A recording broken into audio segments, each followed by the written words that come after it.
CBI வந்து action எடுக்குதோ எடுக்கலையோ, but ஆனால் விஜய் எந்த நேரமும் இந்த 47 பேர் மரணத்தில் முதல் குற்றவாளியாக, முக்கிய குற்றவாளியாக நிலைநிறுத்தப்படுவதற்கான அனைத்து கிரவுண்ட் ஒர்க்குகளையும் பண்ணி வைப்பதற்கான முதல் ஸ்டெப்பாக இந்த விசாரணைக்கு அழைக்கப்பட்ட நிகழ்வை நான் பார்க்கிறேன். இது நடக்கும். விஜயனுடைய குடுமி இழுக்கப்படுமா? இந்த சார்ஜ் ஷீட் வந்து இந்த குற்றம் சாட்டப்பட்ட 4 பேர் மீது மட்டும் போடப்படுமா, இல்லை விஜயும் இதுக்கு சேர்க்கப்படுவாரா என்பது அரசியல் பின்புலத்தை பொறுத்து தெரிய வரும். பிஜேபி சொல்கிறத கேட்டு ஒன்று கூட்டணிக்கு வரணும், இல்லை அப்படின்னா தனியாக நின்று கிறிஸ்தவ முஸ்லீம் தலித்து வாக்குகளை பிரித்து திமுகவை தோற்கடிக்க வேண்டும். ஒன்று கூட்டணிக்கு ஒத்து வர மாட்டார் அப்படின்னா கூட்டணிக்கு வந்தால் தன் உள்ள மதிப்பும் போயிடும், டெபாசிட்டும் காலி, திரும்பி அதுக்கான வாழ்க்கை கிடையாது. இதை வந்து பிஜேபி உணர்ந்துருக்கு. இனிமேல் விஜயை தனியாக உருவாக்கி பாச்சா பழிக்குமா என்பதற்கான முன்னெடுப்பு தான் விஜயா தானாக சென்று மாட்டிக்கொண்ட கரூர் சம்பவம். அந்த சம்பவத்தை வந்து அவர்கள் அரசியல்படுத்தாமல் எப்படி விடுவார்கள்? பிஜேபி என்பது தன்னிடம் வராதவர்களையே, அரசியல் செல்வாக்குள்ளவர்களையே கட்சியில் கூட்டணி சேர்ந்து அவர்களை ஒழித்து பிஜேபியை வளர்த்து தான் அவர்களுக்கு பழக்கம். 12 மணிக்கு வரேன்னு சொல்லிட்டு சாயந்தரம் 7 மணிக்கு வந்தார். விஜய் தானே வந்தார். விஜய் தானே ட்ரோன் கேமரா வச்சு ஜனநாயகம் படம் ஷூட்டிங் எடுத்தார். ஜனநாயகம் படம் விஜய் படம் தானே, இல்லை புஷி ஆனந்த் நடிக்கிற படமா? விஜய் தான். அப்போ விஜய் தானே விசாரிக்கப்படணும், அதுதானே நியாயம். அப்போ சிபிஐ வந்து விஜய் மேலே தான் வழக்கு போட்டிருக்க வேண்டும். விஜய் தான் முதல் குற்றவாளியாக சேர்த்து கொள்ளப்பட்டு விசாரிக்கப்பட்டிருக்க வேண்டும். அவர்கள் வந்து அதை எந்த நேரமும் சேர்க்கலாம். நமக்கு அரசியல் ஆசைக்கு பிஜேபியினுடைய டியூனுக்கு டான்ஸ் ஆடினால் விஜய் சேர்க்கப்பட மாட்டார். பணம் கொடுக்கக்கூடிய முதலாளிகிட்ட அடிமைகள் கடைக்கு போகணும். அப்போ இப்போ இங்கே யார் அடிமை? இங்கே வந்து ரசிகர்கள் அடிமை. யாருக்கு அடிமை? விஜய்க்கு அடிமை. அங்கே யார்? அங்கே முதலாளிகளுக்கு விஜய் அடிமை. அப்போ அங்கே போய்தான். இதுதான் வித்தியாசம். அப்போ அடிமைகள் என்றைக்குமே வந்து முதலாளிகளுக்கு அடிமையாக தான் இருக்க முடியுமே ஒழிய, ஓகே, அவர்களுக்கு என்ற சுயமரியாதையோ இதை இருக்காது.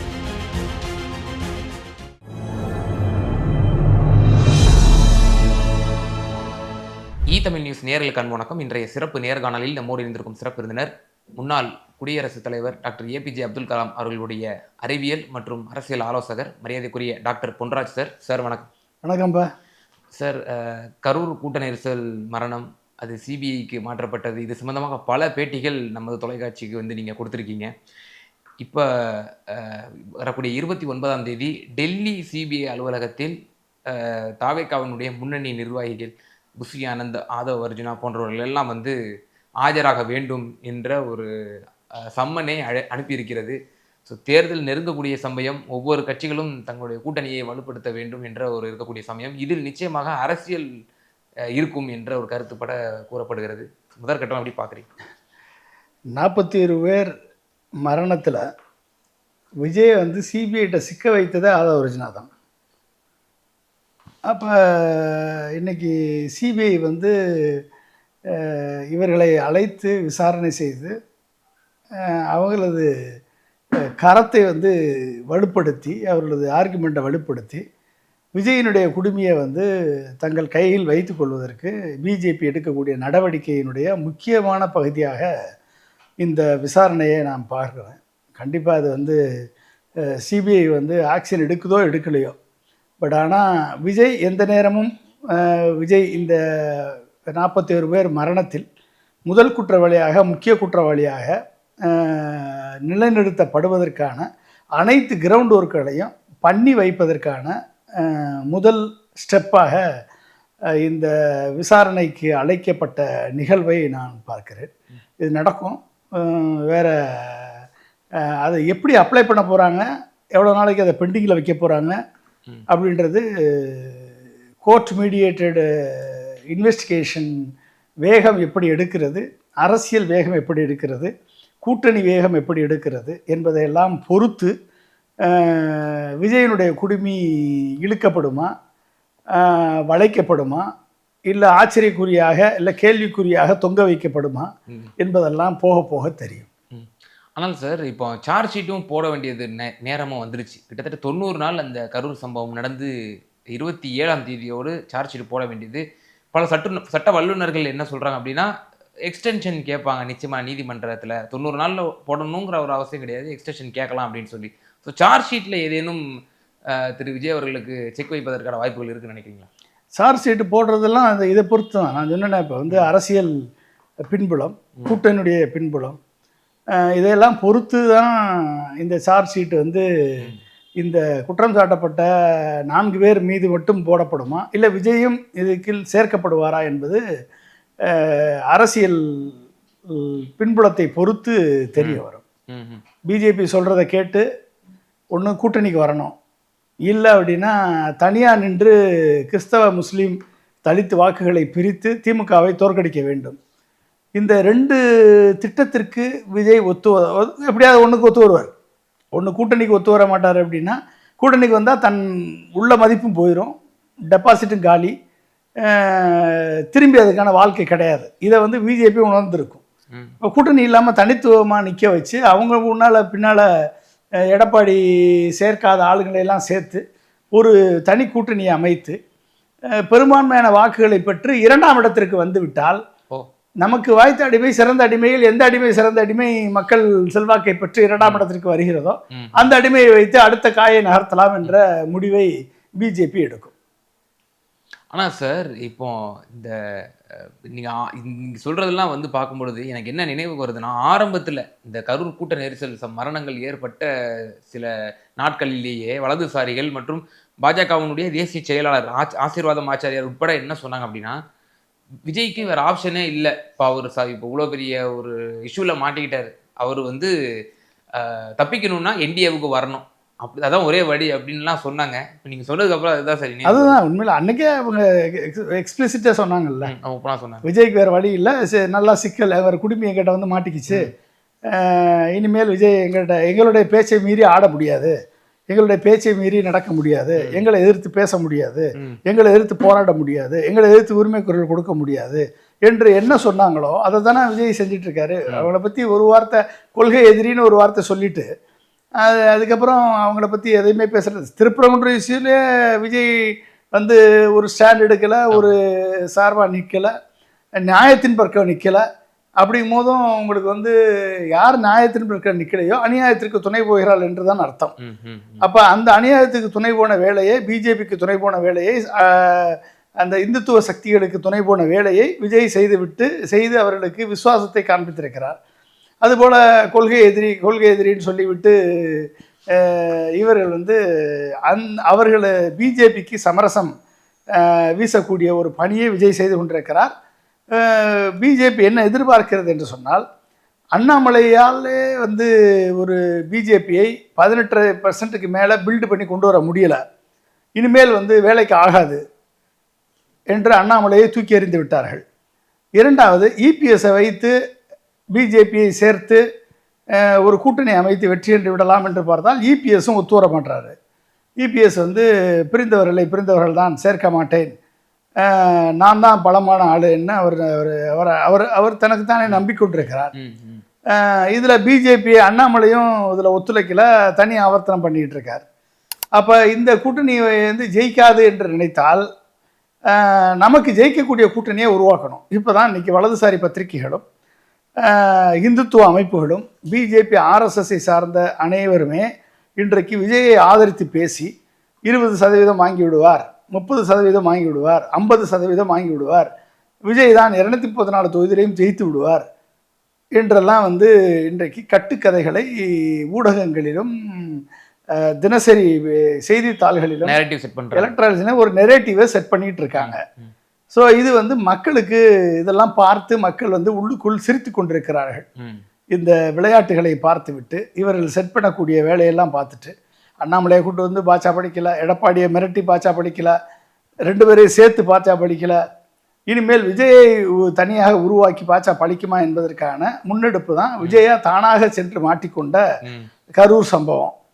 அந்த சம்பவத்தை வந்து அவர்கள் அரசியல்படுத்தாமல் எப்படி விடுவார்கள்? பிஜேபி என்பது தன்னிடம் வராதவர்களையே அரசியல் செல்வாக்குள்ளவர்களையே கட்சியில் கூட்டணி சேர்ந்து அவர்களை ஒழித்து பிஜேபியை வளர்த்து தான் அவர்களுக்கு பழக்கம். இது வந்து மகாராஷ்டிராவில் நிரூபிக்கப்பட்டது, இது வந்து பீகாரில் நிரூபிக்கப்பட்டது, இது வந்து ஒடிசாவில் நிரூபிக்கப்பட்டது. இப்படி பல்வேறு மாநிலங்களில் வந்து பிஜேபி தன் பலத்தை வளர்த்து கொண்டிருக்கிறது. அதை வந்து தமிழகமும் அடுத்து வெஸ்ட் பெங்கால் தான் அவங்களுக்கு ஃபோக்கஸ்ன்னு அமித்ஷா ஏற்கனவே அனௌன்ஸ் பண்ணிட்டாரு. வெற்றி பெறுவோன்னே சொன்னார், டெல்லி ஆட்சி அமையும்னு சொன்னார். ஆட்சி அமையும்னு சொன்னார். எஸ்ஐஆரில் 97 லட்சம் பேரை நீக்கிட்டாங்க. இன்னும் எத்தனை பேர் சேர்க்க போகிறாங்கன்னு நம்மளுக்கு தெரியாது. ஸோ அதில் அதிகமாக உங்களோட ஓட்டெலாம் இடம் பெற்றிருக்கா சார்? உங்களோட ஓட்டுகள்லாம் இடம் பெற்றிருக்கா? நல்ல வேளை நான் ரொம்ப வருஷமாக எம்ஜிஆர் காலத்துலேருந்து ஓட்டு போட்டு வரேன் நான். ஓகே. 1980 நான் ஓட்டு போட்டு வர்றேன். அதனால் என்னுடைய பேரை நீக்கலை. என் பேர் எஸ்ஐஆர் ஃபார்ம் ஃபில்லப் பண்ணி கொடுத்து பேரெல்லாம் வந்துருச்சு. ஓகே. எத்தனை பேர் நீக்கப்பட்டிருக்காங்க என்பது உங்களுக்கு 97 லட்சம் பேர் சொல்கிறாங்க. இதில் உண்மையாக நீக்கப்பட்டவர்கள் எத்தனை பேர், எத்தனை வீட்டில் ராகுல் காந்தி சொன்ன கணக்குப்படி எத்தனை ஓட்சோரி நடந்திருக்கு, ஒரே வீட்டில் 800 பேர் எத்தனை பேர் இருக்காங்க தமிழ்நாட்டில், ஒரே அட்ரஸே 0 அட்ரஸில் எத்தனை பேர் இருக்க போகிறாங்க, ஒரே நேம் வந்து டூப்ளிகேட் எத்தனை தொகுதியில் இருக்க போகுது, இதெல்லாம் நம்ம இனிமேல் பார்த்தா தான் தெரிய போகுது. ஃபார்மேட்லையும் போடல. இப்போ எனக்கு என்னன்னா சார், இப்போ குறிப்பா விஜயை விசாரிக்காமல் இந்த சிபிஐயினுடைய விசாரணை முழுமை பெறாது. அவரை நிச்சயமாக விசாரணை வளையத்திற்குள் கொண்டு வர வேண்டும், அவரை தனிமையில் விசாரிக்க வேண்டும் என்கிற ஒரு கோரிக்கை நடுநிலையாளர்கள் மத்தியிலே நிச்சயமாக இருக்கு. ஆனால் இதுவரை விசாரிக்கல. மாறாக அவர்களுடைய அந்த கூட்டத்தை அரேஞ்ச் பண்ணவங்க முன்னணி நிர்வாகிகள் புஷியானது ஆதரவு இவங்கள தான் இப்போ டெல்லிக்கு கூப்பிட்டுருக்காங்க, விஜயை கூப்பிடல. அப்போ இதுல இருந்து எப்படி புரிஞ்சுக்கிறது? அதான் அரசியல். விஜய் தானே முக்கிய குற்றவாளி, விஜய் தானே கல்பரேட்டு. விஜயை பார்க்க வந்தாங்களா, ஆதவர்ஜனா பார்க்க வந்தாங்களா, விஜயை பார்க்க வந்தாங்களா, புஷியானந்த் பார்க்க வந்தாங்களா, விஜயை பார்க்க வந்தாங்களா, நிர்மல்குமாரை பார்க்க வந்தாங்களா, விஜயை பார்க்க வந்தாங்களா, மதியலனை பார்க்க வந்தாங்களா, யாரை பார்க்க வந்தாங்க? விஜய் தான் பார்க்க வந்தாங்க. விஜய் தானே பார்க்க வந்தாங்க. விஜய் தானே லைட்டை சுவிட்ச் ஆஃப் பண்ணி ஆன் பண்ணாரு. விஜய் தானே 7 மணிக்கு வரேன்னு சொல்லி 12 மணிக்கு வந்தார். 12 மணிக்கு வரேன்னு சொல்லிட்டு சாயந்தரம் 7 மணிக்கு வந்தார். விஜய் தானே வந்தார். விஜய் தானே ட்ரோன் கேமரா வச்சு ஜனநாயகம் படம் ஷூட்டிங் எடுத்தார். ஜனநாயகம் படம் விஜய் படம் தானே? இல்லை புஷியானந்த் நடிக்கிற படமா? விஜய் தான். இல்லை ஆதவர்ஜனா நடிக்கிற படமா? விஜயானந்த் படம் விஜய் தானே படம் தானே? அப்போ விஜய் தானே விசாரிக்கப்படணும், அதான நியாயம். அப்போ சிபிஐ வந்து விஜய் மேலே தான் வழக்கு போட்டிருக்க வேண்டும். விஜய் தான் முதல் குற்றவாளியாக சேர்த்து கொள்ளப்பட்டு விசாரிக்கப்பட்டிருக்க வேண்டும். அவர்கள் வந்து அதை எந்த நேரமும் சேர்க்கலாம். நமக்கு அரசியல் ஆசைக்கு பிஜேபியினுடைய டான்ஸுக்கு டியூனுக்கு டான்ஸ் ஆடினால் விஜய் சேர்க்கப்பட மாட்டார். பிஜேபியுடைய டியூன்ஸுக்கு டான்ஸ் ஆடவில்லை என்று சொன்னால் விஜய் கண்டிப்பாக இதில் சேர்க்கப்படுவார். இல்லை விட்டு பிடிக்கிறாங்களா? இதுவரை அவரை வந்து விசாரணை வளையத்தில் கொண்டு வரல. சகாக்கலையை மட்டும் வந்து கூட்டிட்டு போய் விசாரணை பண்ணாங்க. ஏற்கனவே சென்னையில் நடந்துச்சு அலுவலகத்தில், சிபிஐ அலுவலகத்தில். இப்போ டெல்லிக்கு கூப்பிட்டுருக்குறாங்க. என்ன அவங்களுடைய கணக்காக இருக்கும் சார்? கணக்காக தான் வந்து காயை நகர்த்துகிறார்கள். காயை நகர்த்தி கடைசியில் ராஜாவை சிறைப்பிடிப்பார்கள். ஒடுத்தவொடனே ராஜாவை சிறைப்பிடிக்க மாட்டாங்களா? ராஜாவை லாக்கு வச்சு ராஜா எங்கேயுமே நகர முடியாத அளவுக்கு கொண்டு வந்த பிறகு தானே செஸ்ஸில் வந்து எல்லா காயும் அடித்து தூக்கிட்டு ராஜாவை கடைசியில் அடிப்பாங்க. அதுதான் நடக்க போகுது. இப்போ ஜனநாயகன் படத்தினுடைய ஆடியோ லான்ச்சு நாளைய தினம் நடக்க இருக்கு. ஸோ இந்த கரூர் கூட்ட நெரிசலுக்கு முன்பு வரை எத்தனையோ பல பிரச்சாரங்கள் வந்து மேற்கொண்டார் மாவட்ட வாரியாக. அதிலெல்லாம் வந்து 12 மணிக்கு டைம் தருவார். ஒரு 12 மணின்னு ஃபிக்ஸ் பண்ணி டேட்டை ஃபிக்ஸ் பண்ணிவிடுவார். ஆனால் 12 மணி தான் சென்னை ஏர்போர்ட்டே பிடிப்பார். அவர் போகிறதுக்கு மணி 7 மணி 8 மணி ஆகிடும். அப்போ அதன் பிறகு புதுச்சேரியிலையும் அதே போல் ஈரோட்டில் மட்டும்தான் ஆன் டைமுக்கு வந்து அரைவ் ஆனார். கரெக்டாக டயத்துக்கு வந்து பேசிட்டு போயிட்டார். இப்போ ஆடியோ லான்ச்சுக்கும் ஒரு நாள் முன்னாடியே கிளம்பிட்டார். மலேசியா அரசு பல கிடுக்குப்பிடிகள், பல ரெஸ்ட்ரிக்ஷன்ஸும் போட்டிருக்காங்க. நீங்களும் அந்த செய்திகளை பார்த்துருப்பீங்கன்னு நினைக்கிறேன். எப்படி பார்க்குறீங்க சார்? மக்கள் வந்துங்க மக்கள் ரசிகர்கள் வந்து அவரது அடிமைகளை வந்து நீங்கள் எவ்வளோ நேரம் வெயிட் பண்ண வைக்கலாம். அடிமைகள் வந்து அது மாதிரிலாம் வெயிட் பண்ணிகிட்டு இருப்பாங்க. தண்ணி கொடுக்காம வெயிட் பண்ண வைக்கலாம், சோறு கொடுக்காம வெயிட் பண்ண வைக்கலாம், வெயிலில் கூப்பிட்டு வெயிலில் காய வச்சு காலி பண்ணலாம். மதுரையில் 6 பேரை 3 பேர் சாகலாம், விக்கிரவாண்டியில் 6 பேர் சாகலாம். செத்தாலும் அவனுக்கு எந்த நியாயமும் கிடையாது. அடிமைகள் செத்தா என்ன நியாயம் இருக்கு? 41 பேர் செத்ததுனால தான், பெரிய நியூஸ் ஆனதுனால தான், அந்த 41 பேருக்கு தமிழ்நாடு அரசு 10 லட்சம் கொடுத்ததுனால தான் விஜய் 20 லட்சம் கொடுத்தாரு. இல்லைன்னா கொடுப்பாரா அவர்?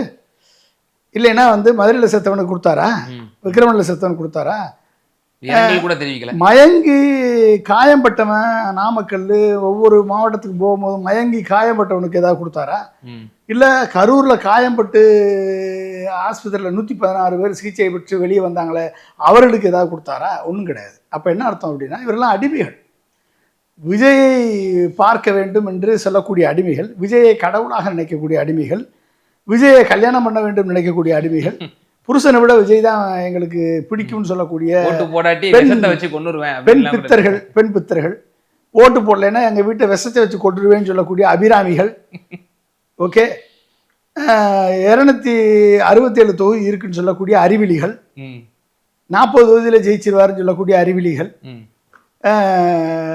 4 தொகுதியிலே வெற்றி பெறுவார்னு சொல்லக்கூடிய அறிவிலிகள், யாருன்னு தலைவரே தெரியாது எங்களுக்கு விஜய் தான் தலைவர்னு சொல்லக்கூடிய அறிவிலிகள். இப்படியெல்லாம் அறிவிலிகள் வந்து அடிமைகள் வந்து அடிமைகள் உடம்பில் ரத்தம் எதற்கு, இது நம்ம அச்சப்பட்ட கோழைக்கு இல்லம் எதற்கு? ஓகே, என்ன அப்போ அந்த அடிமைகளை வந்து எவ்வளோ நாளும் காக்க வைக்கலாம். ஆனால் மலேசியா அப்படி இல்லைல்ல, பணம் கொடுக்குறவன்ல அவன். மலேசியா இசை வெளியீட்டு விழான்னா இந்த இந்த நிகழ்ச்சியை பார்ப்பதற்கு மலேசியா ரிங்கெட்டை கொண்டாந்து கொடுப்பான். அந்த அந்த கொடுக்கக்கூடியது வந்து ஒரு சைடில் வெற்றி விளம்பரம், ஒரு சைடில் ஆடியோ லான்ச்சு, ஒரு சைடில் பணம். அப்போ பணம் கொடுப்பவர்கள்ட்ட வந்து அடிமைகள் போய் தானே நடிக்கணும். கரெக்டாக இதுக்கு போகணுமா இல்லையா? அடிமைகள் பணம் கொடுக்கக்கூடிய முதலாளிகிட்ட அடிமைகள் கடைக்கு போகணும். அப்போ இப்போ இங்கே யார் அடிமை? இங்கே வந்து ரசிகர்கள் அடிமை. யாருக்கு அடிமை? விஜய்க்கு அடிமை. அங்கே யாரு? அங்கே முதலாளிகளுக்கு விஜய் அடிமை. அப்போ அங்கே போய் தான் ஆகணும். இதுதான் வித்தியாசம். அப்போ அடிமைகள் என்றைக்குமே வந்து முதலாளிகளுக்கு அடிமையாக தான் இருக்க முடியுமே ஒழிய, ஓகே, அவர்களுக்கு என்ற சுயமரியாதையோ இதை இருக்காது. ஓகே, இது பிஸ்னஸ். அவருக்கு உச்ச நடிகர். அவர் இது கேரியரின் உச்சத்தில் விட்டு வந்திருக்கேன். 500 கோடியை விட்டு வந்திருக்கேன். 500 கோடியை விட்டுட்டு வந்திருக்காரு. அவருக்கு வந்து அப்போ பணம் கொடுக்கக்கூடிய முதலாளிகள் மலேசியாவில் இருக்காங்க. ரிங்கெட்ஸில் கொடுக்குறாங்க. அந்த எதிர்பார்த்துருப்பாரு விஜய். இப்போ நம்ம இவ்வளோ அரசியலில் புகுத்திருப்போம் அந்த படத்துக்குள்ள. நிச்சயமாக திமுகவை வந்து நிறைய திட்டிருப்போம், நிறைய உள்ள அரசியல் பேசியிருப்போம். அதில் வந்து அந்த ஆடியோ லான்ச்சில் வந்து ஏதாவது சம்திங் நம்ம அரசியலாக நம்ம ஏதாவது மூடலான வார்த்தைகள் பேசலாம் அப்படின்னு எதிர்பார்த்துருப்பாரு. மலேசியா கவர்மெண்ட் திடீர்னு இப்படி ஒரு ரெஸ்ட்ரிக்ஷன்ஸ் வச்சு பொலிட்டிக்கல் சம்மந்தமான எதுவுமே இருக்கக்கூடாது, இடம்பெறக்கூடாது அப்படின்னு சொன்னதில் வந்து அவர் ஒரு பின்னடைவாக பார்ப்பார். அதை மலேசியாவில் வந்து அங்கே வந்து தமிழர்கள் அதிகம். மலேசியாவை பில்டு பண்ணதில் தமிழர்களுக்கு ஒரு மிகப்பெரிய ஒரு பங்கு இருக்குது. ஒரு இந்தோனேசியன் ரயில்வே பில்டு பண்ணும்போது ஆயிரக்கணக்கான தமிழர்கள் செத்துருக்காங்க. அதில் ஒரு மிகப்பெரிய ஒரு கருப்பு பக்கங்கள் இருந்திருக்கு. Malaysia to Indonesia railway build பண்ணும்போது மலேசியாவில் தமிழர்கள் ஒரு அங்கம். தமிழர்கள், மலேசியர்கள், மலைய பாஷை பேசக்கூடிய மலேசியர்கள், அப்புறம் சீனர்கள், இந்த 3 பேருமே ஒரு அங்கம். அங்கே வந்து அரசியல் வந்து ஹிண்ட்ராப்னு ஒரு அமைப்பு மிகப்பெரிய போராட்டத்தை முன்னெடுத்து அந்த அமைப்பை வந்து அடக்கியது மலேசிய அரசு. அப்போ இந்த விஜய் மாதிரி ஒரு நடிகன், ஒரு பாப்புலர் நடிகன் அங்கே போய் அரசியலை விதைத்து அது ஒரு ஒரு ஒரு ஒரு வித்தியாச ஒரு அரசியல் நிகழ்வுக்கு வழிவகுத்தால் அதை அவர்கள் ஏற்றுக்கொள்ள மாட்டார்கள். ஓகே, ஒரு அந்நிய நாடா இருக்கு. அந்நிய நாட்டில் போய் உங்க நாட்டினுடைய பாலிடிக்ஸ் இங்கே வந்து தமிழ்நாட்டுல இருந்து பாண்டிச்சேரியிலே பப்பு வேகல விஜய்க்கு. பாண்டிச்சேரியிலே 5000 பேருக்கு மேல நீ வரக்கூடாது, QR கோடு போட்டுவான், இவனை உள்ள விடாத, வெளியே போ வந்து வைரல் ஆயிட்டாங்க. ஆமா, ஒரு SP வந்து தூக்கி மைக்கை பிடிக்கிட்டு வெளியே போயா அப்படின்னு சொல்லிச்சா இல்லையா? உன்னாலதான் இத்தனை பேர் செத்தாங்கன்னு சொல்லிச்சா இல்லையா? மலேசியாவிலே இது பாண்டிச்சேரியிலே பப்பு வேகலை, மலேசியாவில் எப்படி விஜயனுடைய பப்பு வேகம்? தமிழ்நாட்டில் வேணா வேகம். ஏன்னா இங்கே வந்து ஊடகங்கள் வந்து தூக்கி வச்சு கொண்டாடும். மொத்தமே விஜய்க்கு இருக்கக்கூடிய ஒட்டுமொத்த ரசிகர் கிரவுடே 5 லட்சம் பேர் தான். நீங்கள் ஒட்டுமொத்த விஜய் என்ற ஒரு மிகப்பெரிய நடிகன் கட்சி ஆரம்பிக்கிறாரு. கட்சி ஆரம்பித்து ஒரு மிகப்பெரிய மாநாட்டை நடத்துகிறாரு. முதல் மாநாட்டை கிட்டத்தட்ட 1 வருஷம் கழித்து மாநாடு நடத்துகிறாரு. அப்போ ஒட்டுமொத்த தமிழகத்தை முழுத்து இருக்கக்கூடிய அத்தனை ரசிகர்கள் வராமல் இருப்பானா? கண்டிப்பாக வந்துருப்பாங்க. ஒட்டுமொத்தமாக வந்திருப்பானா? பெரும் எதிர்பார்ப்பு வந்திருப்பாங்க. கண்டிப்பாா எல்லாரும் வந்திருப்பாங்க. மேக்ஸிமம் வந்திருப்பாங்க. கண்டிப்பாக மேக்ஸிமம் வந்தாச்சு. அப்போ மேக்ஸிமம் வந்தவருடைய க்ரௌட் எவ்வளவு? சீட்டு போட்டது 1 லட்சம். 1 லட்சம் சேரு. விக்கிரவாண்டி மாநாடுல வந்திருந்தது அப்படியே டபுள் ஆக்குனா கூட 2 லட்சம் வந்திருக்கும். நீ 5 லட்சம் வச்சுக்கோங்க, 2 லட்சம் வந்திருக்கும். 3 லட்சம் கூட வச்சுக்கோங்க. அதில் மதுரையில் 3 லட்சத்துல இருந்து 5 லட்சம் 2 லட்சம் கூட வந்திருக்குன்னு வச்சுக்கோங்க. பெரிய கிரவுண்டு 5 லட்சம் வச்சுக்கோங்க. அப்போ ஒட்டுமொத்தமாக தமிழ்நாட்டில் இருக்கக்கூடிய ரசிகர் எண்ணிக்கை எவ்வளவு? 5 லட்சம் பேர். ஓகே, இந்த 5 லட்சம் பேர் தான் ஃப்ளோட்டிங் கிரவுடு, அதுக்கு மேலே ஆள் கிடையாது. புரிஞ்சுக்கிட்டீங்களா? நீங்க சார் நீங்க எப்படி சொல்றீங்க? ஆனால் பியூஷ் கோயல் வந்து ஹீஸ் அ ஸ்பாயிலர் அப்படின்னு மாதிரி சொல்லியிருக்காரு. என்ன ஸ்பாயிலரு? நிச்சயமா வெற்றி தோல்வியை வந்து அவர் வந்து சிதைச்சிருவாரு. பியூஷ் கோயலுக்கு தமிழ்நாட்டை பற்றி என்ன தெரியும்? பியூஷ் கோயலுக்கு வந்து இவங்க எப்படிலாம் ட்ராமா பண்ணுறாங்கன்னு அவருக்கு என்ன தெரியும்? நம்மளுக்கு தெரியும். ஊடகங்களுக்கு பணத்தை கொடுத்து விஜய் எந்திரித்து விட்டார், பல் விளக்கிட்டு இருக்கார், ஜிப்பை போட்டார், காரில் ஏறிட்டார், குடிச்சாரா குடிக்கலையோ தெரியல, காரில் ஏறிட்டார், இந்த வந்துக்கிட்டே இருக்கார், உங்கள் விஜய் உயிரென வரவா உயிரெடுக்க வரவான்னு பாட்டு போட்டு வராரு. இதெல்லாம் வந்து ஊடகங்களுக்கு பணத்தை கொடுத்து ஒளிபரப்புறாங்க. இதை பார்த்து நம்மளோட இருக்கக்கூடிய மக்கள் புலகாங்கிதம் அடைந்து, ஆஹா ஐயோ மிகப்பெரிய செல்வாக்கு ஏற்பட்டு விட்டது, செல்வாக்கு இருக்குது அப்படின்லாம் சொல்லி இங்கே வந்து ஒரு மிகப்பெரிய ஒரு பில்டப் ஏற்பாடு நடக்குது. இது எந்த நடக்குது? மேக்சிமம் இந்த கூட்டின 2 மாநாடு இவ்வளவு நாள் போனது அத்தனை மேலே எடுத்துக்கோங்க, 5 லட்சத்துக்கு மேலே க்ரௌட் இருக்கா? 5 லட்சம் தான் வந்து ஒட்டுமொத்தமாக தமிழகத்தில் இருக்கக்கூடிய விஜய் ரசிகர்களது எண்ணிக்கை. ஓகே, 1.5 லட்சம் பேர் நிர்வாகிகள் போட்டிருக்காங்க. 1.5 லட்சம் இன்ட்டு 4 பேர் போட்டிருக்காங்க, 5 லட்சம் பேர். 1.5 லட்சம் பேர் நிர்வாகி போட்டிருக்காங்கல்ல, 1 லட்சம் பேர் நிர்வாகி போட்டிருக்காங்க, 1 லட்சமோ 1.5 லட்சமோ போட்டிருக்காங்க, போடணும். 5 லட்சம் பேர் இருக்கான் மொத்தம். ஓகே, இந்த 5 லட்சம் இன்ட்டு 4 போடுங்க, அவங்க ஃபேமிலியில் 4 பேர் எவ்வளோச்சு? 20 lakhs. 4 கோடி பேரில் 20 lakhs எவ்வளவு? 5%. எவ்வளவு? 5% ஓட்டு. 5% தாங்க ஓட்டு. அதுல எத்தனை பேர் வந்து வாக்குரிமை இருக்குன்னு தெரியல, எத்தனை பேர் போனாங்கன்னு தெரியல. நீங்க 5 லட்சம் பேர் 20 லட்சம் பேர் நீங்க கணக்கு வச்சுக்கோங்க. அப்ப 20 லட்சம்னா நீ எங்க இருக்க? 4வது இடத்துல இருக்க. நீ தமிழ்நாட்டு அரசியல்ல எங்க இருக்க? சீமானுக்கு பின்னாடி இருக்க. பின்னாடி இருக்கு. சீமா நீ அடிச்சு வரணும் 3வது இடத்துக்கு வரணும்னா. நிச்சயமா சார். பல்வேறு விவகாரங்கள்ல எங்க நேயர்களுக்கு ரொம்ப தெளிவா உங்களோட கருத்துக்களை பண்ணீங்க. மிகுந்த நன்றி. மிக்க நன்றி.